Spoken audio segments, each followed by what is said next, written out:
하나님의 말씀은 요한복음 14장 1절로 6절 말씀을 제가 봉독하겠습니다. 너희는 마음에 근심하지 말라. 하나님을 믿으니 또 나를 믿으라. 내 아버지 집에 거할 곳이 많도다. 그렇지 않으면 너희에게 일렀으리라. 내가 너희를 위하여 거처를 예비하러 가노니 가서 너희를 위하여 거처를 예비하면 내가 다시 와서 너희를 내게로 영접하여 나 있는 곳에 너희도 있게 하리라. 내가 어디로 가는지 그 길을 너희가 아느니라. 도마가 이르되 주여 주께서 어디로 가시는지 우리가 알지 못하거늘 그 길을 어찌 알겠사옵나이까. 예수께서 이르시되 내가 곧 길이요 진리요 생명이니 나로 말미암지 않고는 아버지께로 올 자가 없느니라. 아멘. 이는 하나님의 말씀입니다. 부활의 계절 두 번째 주일을 맞았습니다. 하나님께서 예배하시는 여러분들 가운데 예수님의 부활과 생명을 가득 채워주시기를 주님의 이름으로 축복합니다. 나는 무엇이다. 예수님께서 하신 말씀, 오늘 6번째 말씀을 함께 묵상하려고 하는데요. 이게 어느 시점에서 주님 말씀하신 것인지 또 요한복음이 쭉 그리고 있는 그 흐름과 맥락을 먼저 볼 필요가 있죠. 요한복음 13장은 우리가 만안교회 세워진 이래 처음으로 예수님이 드셨던 마짜, 그 무교병 가지고서 성찬을 냈던 모교일의 장면입니다. 공관복음에는 예수님께서 성찬식만 한 것으로 되어 있지만 요한복음에는 성찬식 기사는 자세히 나오지 않고 오히려 세족식을 주님께서 하신 것으로 되어 있는데 그 세족의 자리에서 주님이 정말 하시려는 게 뭐였을까? 요한복음 13장을 면밀히 읽어보면요, 결국 서로 사랑하라는 거예요. 내가 주와 선생이 되어서 너희에게 본을 보였다. 발 씻어줬잖아요. 그러니 너희가 서로 사랑하라. 옆에 계신 분 한번 쳐다보시고 사랑합니다 한번 해보세요. 네. 좀 마음이 거시기한 분이 계신 것 같아. 예. 주님께서 요한복음 13장 33절에 그 일이 있은 후에 유다의 배신에 대한 얘기를 하신 다음에 너희 중에 나를 팔자가 있다. 그 배신을 먼저 얘기하신 다음에 33절에 보면 작은 자들아 내가 아직 잠시 너희와 함께 있겠다. 사실 예수님이 내일 십자가에 죽으시는 건 주님 아시잖아요. 또 좀 멀리 보아도 부활하신 다음에 40일 후에 승천하실 걸 주님 아시잖아요. 잠시라는 말 속에 담았는데 너희가 나를 찾을 것이지만 일찍이 내가 유대인에게 너희는 내가 가는 곳에 올 수 없다라고 말한 것처럼 지금 너희에게도 말한다 라고 말씀하세요. 그러면서 정말 유언처럼 새 계명을 너희에게 준다. 너희가 서로 사랑해라. 내가 너희를 사랑한 것 같이 너희도 서로 사랑하라 말씀을 하시면서 너희가 서로 사랑하면 이로써 모든 사람이 너희가 내 제자인 줄 알 것이다. 그렇게 말씀하세요. 옆에 계신 분에 다시 한번 인사하시죠. 예수님의 제자이십니다. 시작. 예. 아까 좀 거시기 하던 게 좀 빠지죠? 예. 사랑하면 제자라고 그랬어. 서로 사랑하면. 예? 그래서 베드로가 질문을 36절에 하는데 주여 어디로 가시나이까? 이 꾸오 바디스 도미네라고 라틴 말로 말하는 이것은 나중에 베드로의 순교의 앞에 다시 로마의 화재 때 돌아가는 그 이야기로 소설화되어지고 전설을 각색을 해서 뭐 영화도 나오고 꾸오바디스라고 우리가 알고 있는데 사실은 이 장면에서 베드로가 물었던 물음이기도 합니다. 주님은 어디로 가실까요? 주님이 대답하시죠. 36절 내가 가는 곳에 내가 지금은 따라올 수 없다. 그러나 후에는 따라올 것이다 라고 말씀하셨고 베드로는 의협심이 많아요. 예? 아이 무슨 말씀이세요? 왜 지금 내가 못 따라갑니까? 주를 위해서 내 목숨을 버리겠습니다 라고 호언장담하는데 주님께서 하시는 말씀 내가 나를 위해서 목숨을 버리겠다고? 내가 아멘 아멘 네게 말한다. 달기 울기 전에 3번 네가 나를 부인할 것이다. 그리고 그 일은 몇 시간 후에 일어났습니다. 그리고 나서 오늘 14장 1절 말씀으로 넘어가는 거예요. 베드로가 그 얘기를 듣고서 예수님이 이게 도대체 무슨 말씀을 하시는 거예요? 내가 충성을 다하겠습니다. 그러면 그래 잘해봐. 그래서 격려를 해주시기는커녕 아이고 주님이 그렇게 말씀하시면서 3번 네가 나를 부인하고 다구름 소리를 들을 거라고 말씀하셨고, 실제로 베드로가 예수님의 십자가에 멀찍이서 쫓아가다가 그가 예수님을 3번 부인한 다음에 달기 울어서 밖에 나가서 통곡하고 울었다라고 성경은 기록하고 있습니다. 14장 1절 오늘 처음에 보면 근심해서 시작하죠. 너희는 마음에 근심하지 말라. 하나님을 믿으니 또 나를 믿으라. 주님 말씀하세요. 한번 제가 적어가지고 1절만 가지고 설교한 일이 있는데, 마음의 근심과 하나님과 예수님을 믿는 믿음, 이걸 둘을 주님께서 구별하시는데, 근심하지 말라입니다. 그리고 믿으라는 거예요. 이거 논리적으로 치환해 보면요, 믿지 않는 사람은 마음에 근심한다는 거예요. 걱정, 근심, 그것의 반대는 하나님을 믿는 거라는 거예요. 하나님을 믿지 않는 사람은 생각보다 근심이 있게 마련입니다. 표현을 안 해서 그렇지. 물론 하나님을 믿는 사람들이 근심이 다 없나? 저희들도 근심이 있습니다. 세상 살면서 이 세상 험하고 뿐만 아니라 세상에 근심된 일이 많고 평안을 몰랐다. 찬송 486장은 노래하고 있는데, 그렇습니다. 염려거리가 없을 수는 없는데 주님께서 염려에 대해서 분명하게 하신 말씀, 마태복음 6장에 너희가 목숨을 위해서 뭘 먹어야 되나, 뭘 마셔야 되나, 몸을 위해서 뭘 입어야 되나, 그거 너무 염려하지 말아라. 보세요. 목숨이 귀해요? 음식이 귀해요? 몸이 귀해요? 의복이 귀해요? 6장 31절 염려하여서 이르기를 뭘 먹을까, 무엇을 마실까, 무엇을 입을까, 그런 거 하지 말라 하시면서 이거 다 이방인들이 구하는 것이다. 사실 우리가 만족하고 감사하는 것 하나는 우리 하늘 아버지께서, 하나님께서 이 모든 것이 우리에게 필요하다고 하는 사실을 알고 계신 것만 해도 감사해요. 그리고 요절이 되는 33절에 그런즉 너희는 먼저 그의 나라와 그의 의를, 하나님의 나라와 하나님의 의를 구하라. 그러면 이 모든 것을 너에게 더해 주신다라고 했어요. 그리고 내일 일은 내일 염려해라. 한날의 괴로움은 그날 족하다.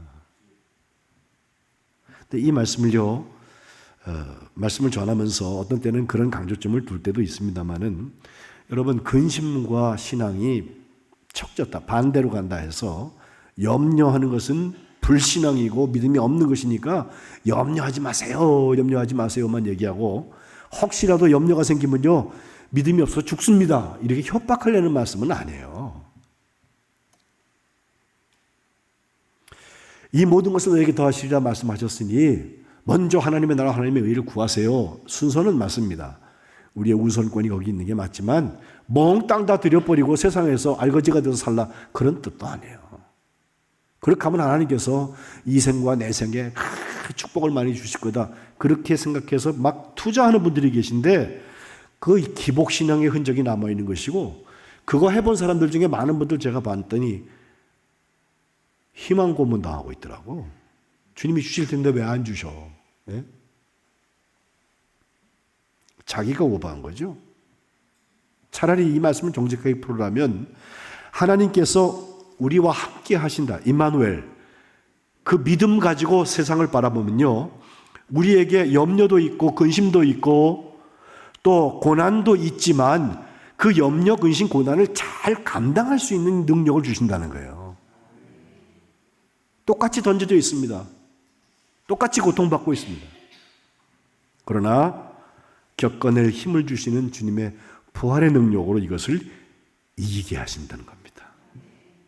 예수님께서 요한복음 16장 33절에 너희가 세상에서 환난을 당한다. 그러나 담대해라. 내가 세상을 이겼노라. 기도를 가르치면서도 빌립보서 4장 6절과 7절 말씀 참 중요한 기도죠. 바울이 가르치기를 아무것도 염려하지 말아라. 모든 일에 기도와 간구로 구하고 그 구할 것은 감사함으로 하나님께 아뢰라 그래요. 정말 감사 기도가 소중해. 지난주에도요. 예수님이 부활이요 생명이다 말씀하시면서 나사로의 죽음 그 자리에서 그 죽은 나사로 나흘 되었는데 살리는 그 장면에 주님께서 하나님께 감사 기도했다고 그랬어요. 아버지여 내 말을 들으시는 줄 내가 압니다. 이것은 여기 있는 사람들이 믿게 하기 위하여서 주님이 하신 일입니다. 이렇게 하나님께 기도하거든요. 그런데 감사만 하면 모든 것이 다 이루어진다. 그거 아닙니다. 7절에 보면요. 그 응답이 내가 말한 대로 이루어지는 것이 아니라 우리의 모든 지각에 뛰어난 하나님의 평강이 응답을 그대로 해준다가 아닙니다. 우리의 마음과 생각을 지켜주신다는 거예요. 그것만 해도 세상을 이길 능력이 우리에게 와요. 그 일을 감당할 수 있는 능력이 우리에게 와요.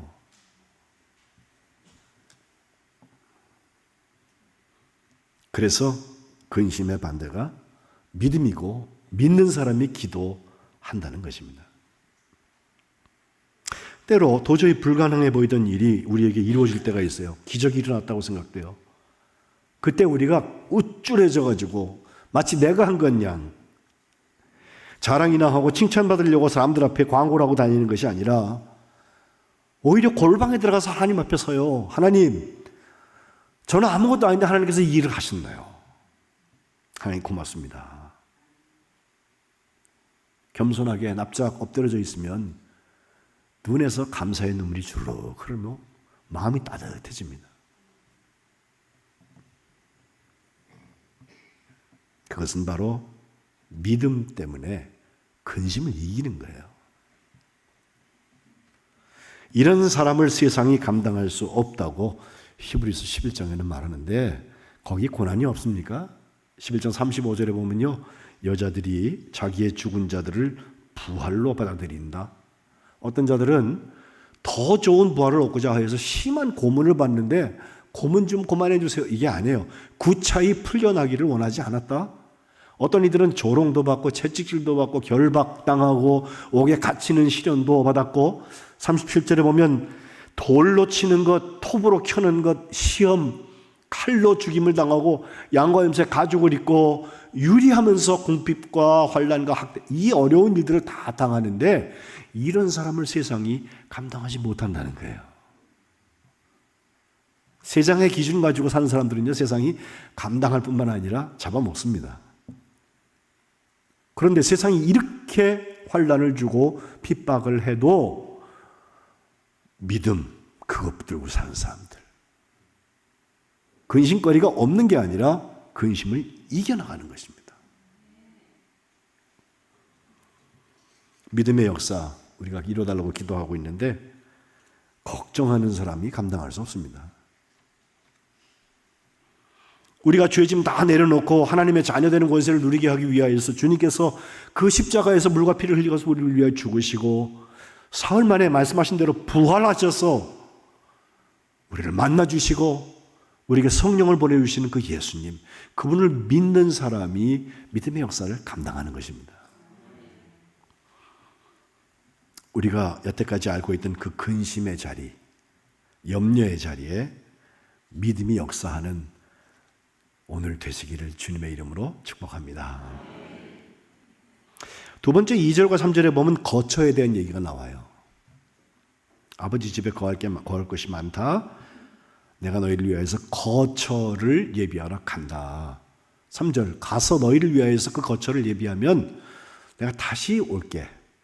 그래서 너희를 내게로 영접해서 나 있는 그 거처 그곳에 너희도 있게 하겠다. 함께 있겠다는 거예요. 사실 제가 11달 교회를 같이 섬기는 동안에 하나님께서 최근에 세 분의 장례를 감당하게 하셨어요. 아시는 것처럼 우리 박원선 장로님 98세를 일기로 또 이어서 한 주 후에는 이종분 권사님 87세를 일기로 그리고 우리 권사님 기도해 주셨습니다만 참 안타깝죠. 61세 우리 지구경 권사님 하나님의 품에 받으셨습니다. 지금 장례 중에 있습니다. 그런데 그 세 분들이 한 달도 안 되는 시간에 가셨는데 그분들은 다 주님이 예비하신 거처에서 서로 만나셨을 거예요. 제가 경박하게 내세에 어떤 피 안에 도피시키려고 하는 얘기가 아니라 그게 없다면 우리의 70년, 80년, 심지어 100년이 돼도 그 시간이 얼마나 짧습니까? 뒤로 갈수록 세월 가는 속도가 빨라져서 60대에는 60마일이고 70대에는 70마일이고 시속 그렇게 빨리 간다고 말을 하는데 그렇게 짧은 인생, 빨리 가는 인생을 살면서 헛되고 헛되도다만 외치는 것이 아니라 영혼을 사모하는 마음을 주신 하나님을 향하여서 영혼을 열고 우리가 결국 그 나라에서 다시 만난다는 소망을 갖고 있으면 이 땅에서 이미 천국이 시작되는 거예요. 거처가 있는 사람들이에요, 우리가. 방랑자가 아니라 순례자입니다. 이 땅에 왔다가 가요, 다.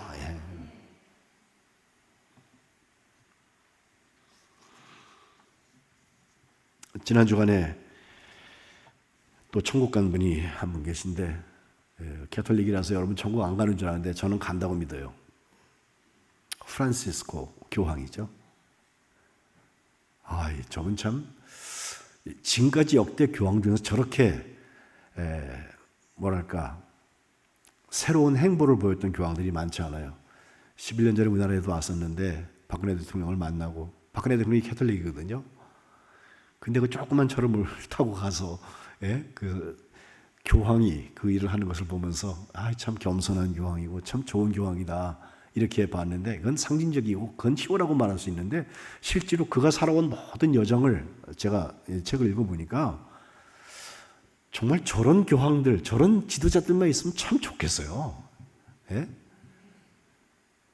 종교계도 그렇습니다. 저분이 마지막으로 지난 부활주일에 남긴 말씀이 있어요. 그 부활절이나 성탄절이 되면요, 지금 그 앞에 장면 돌아가세요.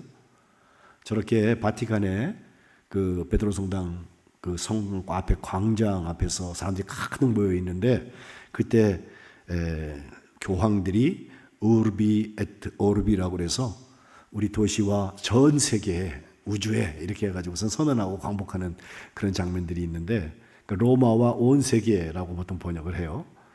근데 지난 주일, 부활주일에는 우리 예수님의 무덤이 빈 무덤이 되었습니다 라고 하면서 이렇게 선언했습니다. 사랑이 증오를 이겼습니다. 빛이 어두움을 이겼습니다. 진리가 거짓을 이겼습니다. 용서가 복수를 이겼습니다. 악은 역사에 아직 사라지지 않고 앞으로도 계속해서 끝까지 남아있겠지만 부활의 은총을 받은 사람을 더 이상 악이 지배하지 못합니다. 물론 저거를 읽지는 않았어요. 그 앞에 시작해놓고서 말을 다 하기가 어려우니까 훨씬 젊은 신부가 저것을 대독을 하던데 계속되는 말씀에도 보면 형제자매여 특별히 고통과 슬픔을 경험하는 분들이여 당신의 침묵하는 외침이 하나님께 들려졌습니다. 말도 못하고서 있는 사람들 있잖아요. 당신의 눈물이 하나님께 헤아려졌습니다. 그 눈물은 한 방울도 사라지지 않습니다. 예수님께서 사랑과 죽음 속에서 예수님의 그 사랑과 죽음 속에서 하나님은 이 세상의 모든 악을 짊어지셨고 그 무한한 자비 속에서 악을 무찌르셨습니다. 하나님의 어린 양 예수님이 승리하셨습니다. 그래서 우리가 주일마다 또 지난주에 같은 부활절에 우리가 기쁨으로 외치는 것 나의 소망 되신 예수 그리스도가 사랑하셨다고 얘기하는 거예요. 여러분 떡만 받아서 혼자 드시지 않았죠? 계란 갖다가 나눠주셨죠? 그런 거 얘기하는 거예요. 그런 거. 그러면서 여전히 전쟁으로 고통받고 있는 현장들을 쭉 이야기하면서 거기에 하나님의 평강이 있기를 축복하는, 그리고 거기 지도자들한테 빨리 협정하고 빨리 평화를 맺으라고, 지금 사람이 죽어가고 있다고 강하게 메시지를 전하는 것을 보았습니다. 그런데 이 프란시스코 그 교황의 제가 가장 감동받는 것 하나는 그의 거처예요. 그는 이미 천국이 시작된 사람이라서 달라요. 예? 교황을 위한 별장도 있고 편안하게 만들어 놓은 곳들도 있고, 그런데 살지 않았어요. 화려한 거 그리 좋아하지 않았어요. 그러나 그가 마지막으로 유언한 것도, 바티칸 성당 밑에 보면 그 교황들이 쭉 무덤들이 있거든요. 거기에 또 성당을 가보면요, 그 교황 같은 분들의 무덤 위에 큰 부조 같은 거 최고의 작품을 만들어서 붙여놓고, 그 교황이 몇 년부터 뭘 했다고 업적을 자꾸 써놓고 그러는데, 이 프란시스코 교황은 그 바티칸도 아니고 거기서 한 6km 떨어져 있는 산타 마리아 마조레라고 하는 그 성당, 늘 가서 기도하는 곳인데, 거기 지하에다가 내 무덤 만들어 달라고 그러는데, 무덤에다가 아무것도 하지 말라고, 이름만 프란시스코라고 써달라고.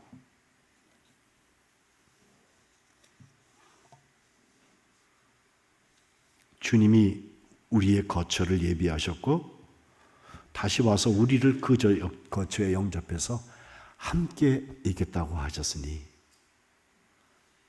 바로 그 사실 하나 붙들고 죽음 권세를 이기는 여러분 되시기를 주님의 이름으로 축복합니다. 주님께서 내가 어디로 가는지 그 길을 너희가 안다. 이제 길의 얘기입니다.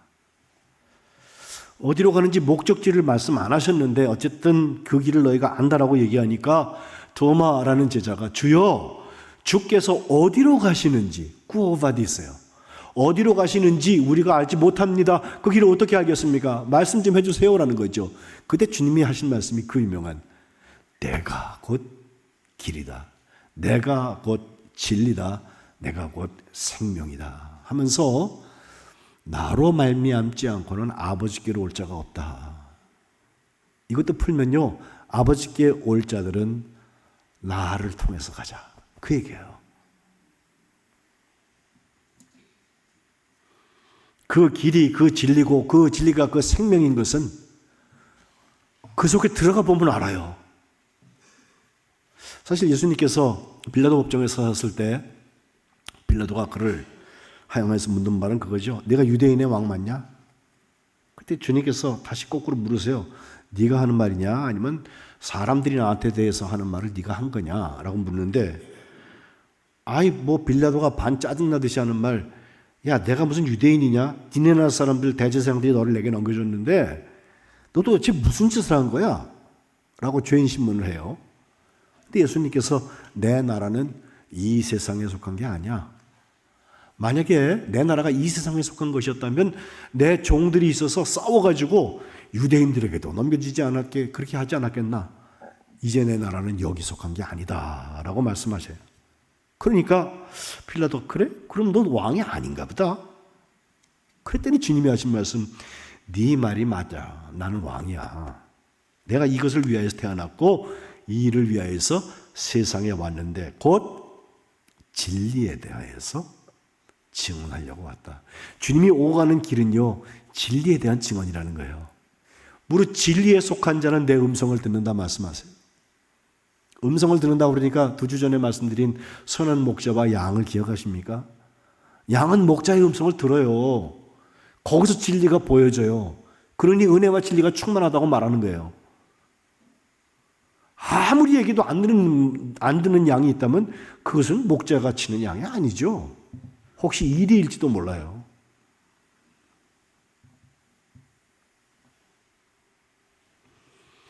진리에 속한 자가 내 음성을 듣는다 이야기했을 때 빌라도가 그 유명한 말을 합니다. 진리? 진리가 뭔데? 오늘 현대인들이 냉소주의에 빠져서 과학으로 증명되지 않고 AI가 대답해 주지 않으면 진리가 아니라고 생각하는 데에서 진리가 예수님이 길이요 진리요 생명이신 예수님의 역사가 우리에게서 떠나가고 있어요.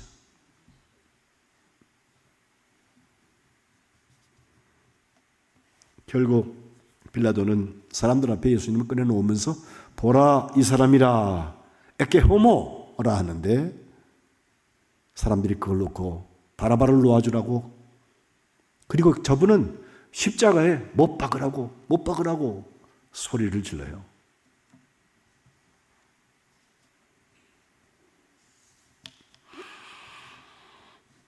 우리 기독교 역사에 니클라우스 루드비히 그라프라고 하는 사람이 있습니다. 독일 사람인데 1700년에 태어나서 60년 살았어요. 그는 백작이었습니다. 집안에 꽤 높은 자리에 있어서 땅도 넓게 있고 소작들도 있고, 특별히 집안이 경건주의 전통의 아주 엄격한 기독교 가정이어서 어려서부터 신앙훈련을 잘 받았습니다. 그가 19살 되었을 때 그가 살던 체코의 거의 접경 지역에 있는 지역이었는데, 그쪽에서부터 동쪽이죠.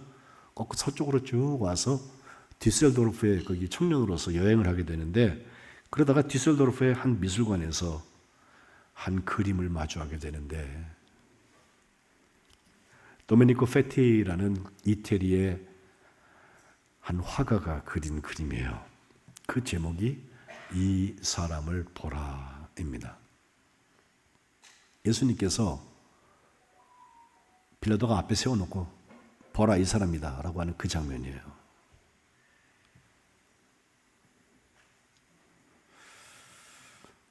모두가 원히 서 있는 예수님의 그 가시관 쓰신 모습을 보고 있는 찐센도르프라는 사람, 니콜라우스.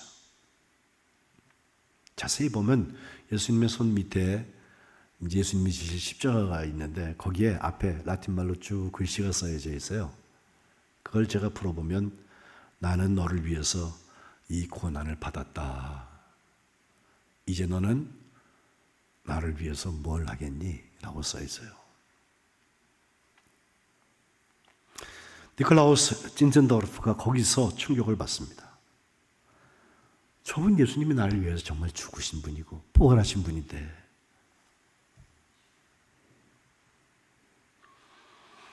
주님 앞에 결심하고 대답합니다. 오랫동안 나는 당신을 사랑한다고 지금까지 살아왔지만 예수님을 위해서 어떤 것도 행동하지 못했습니다. 지금부터 부활하는 거예요. 지금부터 나는 당신이 이끄시는 것이라면 어떤 것이라도 행동하겠습니다 라고 마음을 먹었는데, 그 이후에 그가 한 일이요, 자기의 땅을 다 풀어가지고서 그 접경 지역이라서 그 체코 쪽에서 모라비아라고 하는 곳에서 이주민들이 그렇게 넘어오게 됐어요.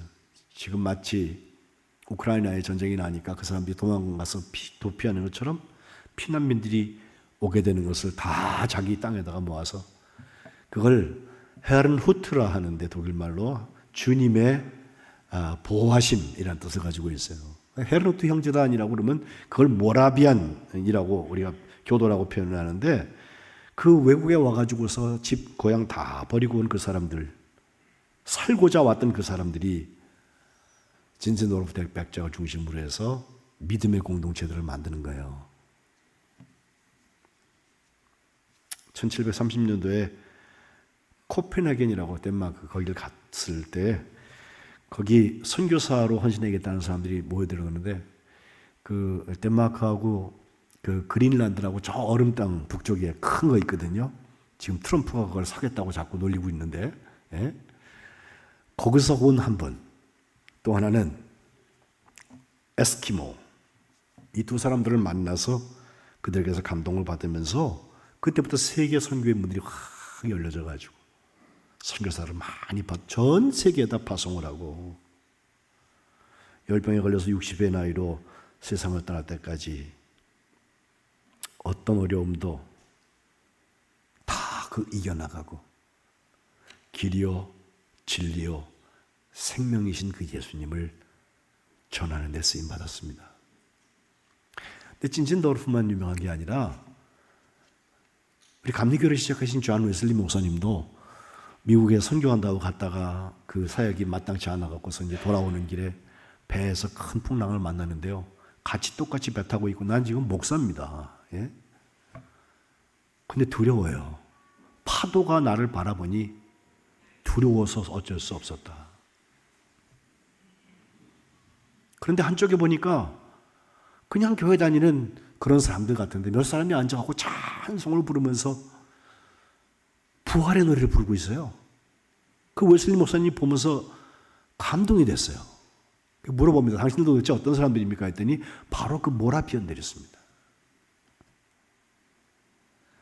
그래서 결국 대서양을 건너온 다음에 그 모라비언들하고 자꾸 교제하면서 내가 믿음의 역사를 이룬다는 게 무엇일지 고민하다가 그 유명한 1738년도 5월달 그의 가슴이 이상하게 뜨거워지는 경험을 했습니다. 그날이 수요일 저녁이었어요. 우리 교회는 수요일 저녁 예배가 없습니다. 아침에 있습니다. 그러나 새벽에 기도하고 금요일 밤에도 기도합니다. 한 번의 기도 자리가 여러분을 기다리고 있어요.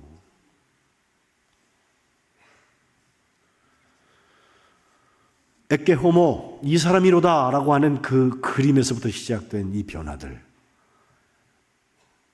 300년도 채 되지 않았는데 어떻게 한국의 이 안양 땅에까지 여러분들이 다 예수 믿고 있잖아요. 지금